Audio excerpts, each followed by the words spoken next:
There was a woman who kept a notebook by her bed, not for dreams or gratitude, just dates, future dates, circled in red pen, the day her loan would be paid off, the year she could afford the bigger apartment, the month she'd finally take that trip to Portugal. She was 39 now. The notebook had 17 pages of dates that had already passed.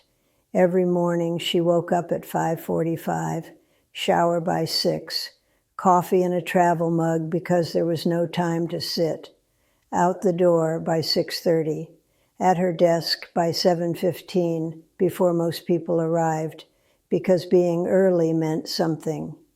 Her manager noticed things like that. The office was on the 14th floor, gray glass, steel frames. She had a desk by the window, which was supposed to be a good thing, but the window faced another building exactly like hers. And sometimes she'd look across and see someone at their desk looking back, and neither of them would wave. She worked in client success, which meant when clients weren't successful, it was her problem. She answered emails at lunch, during dinner, on Saturday mornings. There was always someone who needed something, and she was good at it, fast, reliable. She wore that like armor.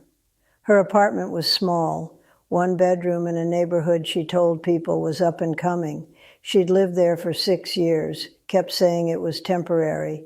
Once she got the promotion, once she saved a little more, she'd move somewhere better. But she didn't have people over anyway. Most of her friends had drifted, not dramatically, just slowly. Invitations she declined because she was tired, plans she canceled because work needed her. And after a while, they stopped reaching out, not because they were angry, just because people move on. She told herself it was temporary. When things slowed down, she'd reconnect. But things never slowed down. Her mother called every Sunday at 3. The woman usually let it ring, texted back later. Busy, sorry, call you this week. Sometimes she did, most times she didn't. Her mother stopped asking when she'd visit, just talked about the weather, safe things. The woman told herself her mother understood, but her mother was 71, and the future the woman was building didn't include the fact that her mother wouldn't be there to see most of it. There was a man she almost loved once. Met him at a conference 4 years ago. They talked for 3 hours at the hotel bar, stayed up until 2, started texting. He lived 2 hours away. She'd commit to a weekend, then cancel on Friday because a project came up. Next month became next quarter. Eventually, he stopped suggesting dates. She saw on social media that he got married last year. She felt something when she saw the photos, but she didn't let herself sit with it. There was work to do. The woman had a 5-year plan, written down, goals broken into quarters. She updated it every January, checked boxes, measured progress. But she couldn't remember the last time she'd felt happy, not accomplished, not validated, just happy. There was a coffee shop 3 blocks from her apartment. She used to go there on Saturday mornings, sit by the window with a book. The owner knew her order. She hasn't been in 2 years. She wonders if he noticed when she stopped coming. Probably not. People pass through. But it made her feel strange to think she could just disappear from a place and no one would wonder why. The woman's company launched a wellness program last spring, emails about work-life balance. Her manager sent a message about taking time off. The woman had 43 unused vacation days. She didn't take them because taking them felt like falling behind, like giving someone else the chance to prove they could do her job without her. So she worked, through holidays, through long weekends, and the days accumulated unused like everything else she kept putting off for later. Her company did well that year. The woman got a bonus, 3% raise, a glass award with her name engraved on it that she put in a drawer. She thought she'd feel more. But the emptiness just got quieter, easier to ignore. There was a woman at work who left last year, just said she was done. The woman asked her what she was going to do. She said, "I don't know, but I'm 42 and I've spent 20 years waiting for my life to start, and I just realized it already has. I've just been missing it." The woman thought about that for a long time after, and she wondered if she was doing the same thing, waiting for some future version of her life where everything would be better. But what if that moment never came? What if this was it? The woman started waking up at 4 a.m, unable to sleep, feeling something she couldn't name pressing on her chest. She Googled her symptoms once: anxiety, burnout, depression. She closed the browser, told herself she just needed a vacation, but she didn't take one. Her mother called on a Sunday in November. The woman almost didn't answer, but something made her pick up.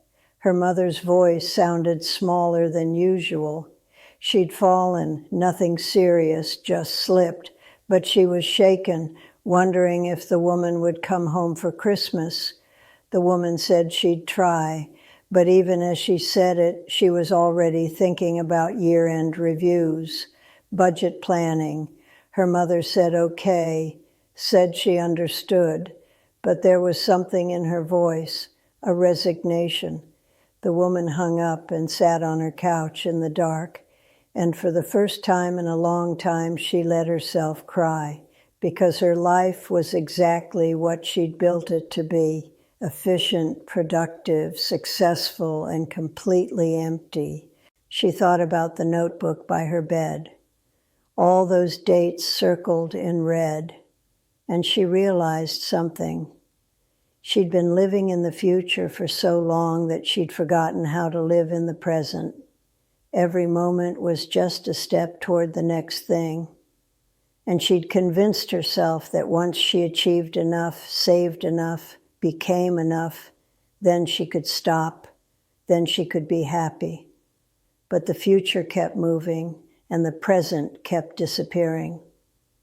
The woman took a half day the following Wednesday, walked to the coffee shop. The owner was still there. "Oat milk latte?" She nodded. She sat by the window. No book, no phone, just sat. And she felt something. Presence. The feeling of being here, now, not thinking about the next meeting, not planning 5 years ahead, just here. She went back to the office after an hour. Everything still got done, but something had shifted. The woman started saying no, not to everything, but to some things. People noticed her manager asked if everything was okay. She said yes, and it was true. She booked a flight home for Christmas. 2 weeks. Her mother cried when she told her. The woman spent December thinking about all the Christmases she'd missed, all the calls she'd cut short. She'd traded all of it. For what? A title, a salary, the promise of a future that never seemed to arrive. And no one made her do it. She chose it every single time, because somewhere along the way, she'd started believing that her worth was tied to her productivity, that being busy meant being important, that sacrificing the present was the price of a better future. But the future isn't real. The present is real, and she'd been giving it away. The woman is on a plane now, flying home. Most people are asleep. She's thinking about her mother, about how many years she has left. 10, maybe, 15 if she's lucky. And the woman realizes she's been acting like time is infinite. But time isn't infinite. It's the only thing that runs out. And when it does, the future she's been chasing won't matter. What will matter is whether she was present, whether she loved the people in front of her. She opens the notebook, looks at it for a long time, then closes it. She doesn't throw it away, but she doesn't open it again either. The plane lands at 6 a.m. Her mother is waiting, smaller than the woman remembers, older. They hug. The woman holds on longer than usual. They drive home in silence, the kind of quiet that doesn't need to be filled. They get to the house. Her mother makes coffee. They sit at the table, and the woman realizes she has no agenda, no plan, no list. Just this, her mother, the coffee, the morning light, and it's enough. They talk, not about work, just small things, memories, and she feels something she hasn't felt in so long, peace. Not the peace that comes after achieving something, but the peace that comes from stopping, from being here. They make breakfast together. The woman's phone buzzes. She doesn't check it. Her mother notices, smiles, and the woman realizes her mother has been waiting, not for her to succeed, just for her to come home, to be here fully. The woman stays for 2 weeks. She turns off her out-of-office replies, stops checking Slack, and everything she thought would fall apart without her just keeps going. She wasn't as essential as she thought, and instead of feeling scared, she feels relieved. On the last day, her mother drives her to the airport, says, "Don't wait so long next time." The woman promises she won't, and this time she means it. She gets on the plane, goes to her apartment. It looks different somehow. She sits on the couch, and she realizes she doesn't want this anymore. She doesn't know what she wants instead, but she knows it isn't this. The woman opens her laptop, types 4 words, "I need to talk," sends it to her manager, then closes the laptop. She doesn't know what comes next, doesn't have a plan. But for the first time in 15 years, she's not thinking about the future. She's thinking about now, about what she actually wants. And she's finally ready to find out what that is, even if it means starting over. Because the future will always be there, waiting, demanding, pulling her forward. But the present won't.